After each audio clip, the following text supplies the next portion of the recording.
In 1966, a 24-year-old architect who had just graduated from Tehran University hesitantly entered a competition to design a monument to mark the 2,500-year celebration of the founding of the Persian Empire. In hindsight, it was a competition of a lifetime, organized by the Shah of Iran, who envisioned that the monument would act as his memorial tower, or shahayad. The architect, Hossein Amanat, had no idea that his hastily prepared design, which went on to win the competition, would one day become a focal point of the Iranian capital's skyline, serving as a backdrop to some of the country's most turbulent political events. The 50 meters (164 feet) tall structure, now known as the Azadi Freedom Tower, rode out the 1979 Islamic Revolution, an 8-year war with Iraq and the Mahmoud Ahmadinejad-era anti-government demonstrations. But as his tower prospered, Amanat's life unraveled. The monarchy was overthrown in the 1979 revolution, which ushered in an Islamic republic with Ayatollah Khomeini as supreme leader.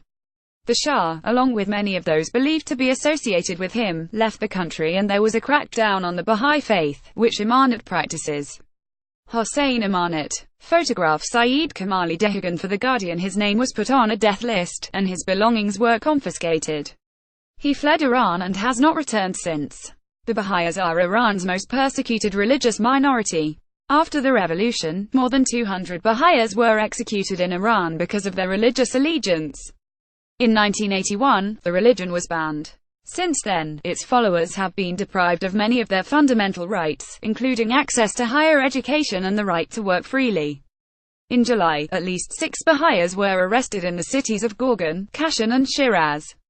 The Iranian authorities link Baha'is to Israel, mainly because its governing body is based in the Israeli city of Haifa, and have accused adherents of spying or conspiring to topple the Islamic establishment. In a rare interview discussing his religion, Amanat, who also designed 3 Baha'i administrative buildings in Haifa, called on Iran to rethink its approach. They should put aside the suspicion, Amanat, 75, said. Baha'is don't have any aims to harm the Islamic establishment. The authorities have repeatedly claimed that Baha'is are spies, but have they found even a single document of proof? They've found nothing. They should let Baha'is live like other Iranians. The Baha'i faith, which is monotheistic, accepts all religions as having valid origins.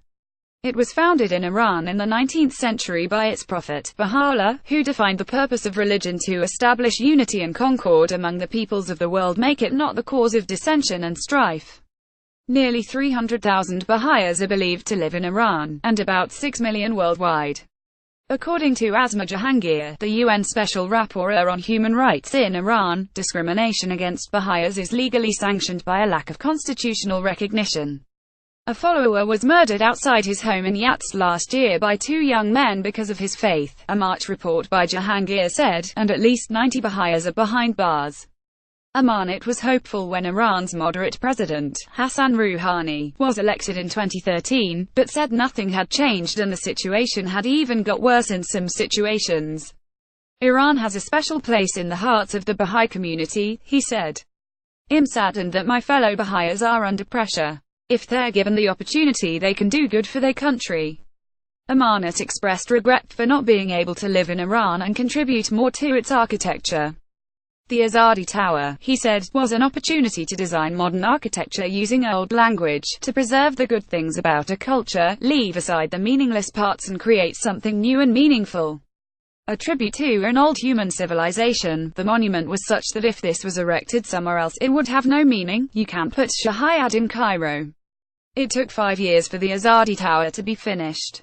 In 1971 the Shah unveiled the tower, having flown to Tehran from the ruins of Persepolis in Shiraz, where he had held an enormous, lavish event to celebrate the Persian Empire's 2500th birthday.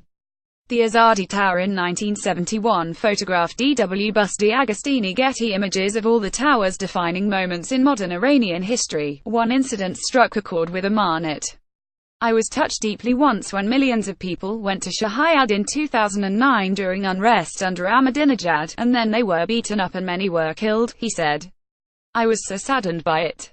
As a Baha'i, I forgive others, I don't dwell on the injustices done to me, I go forward, but when that happened it was difficult for me because people had taken refuge there. Reflecting on the country of his birth, Amanat said, I miss Iran a lot, partly because of the sun and the architecture. I am away from everything I had and from my neighborhood. I have 3 kids. They've tried to learn Farsi but can read a Farsi newspaper fluently, and this makes me sad. None of them have ever seen the Azadi Tower in their life.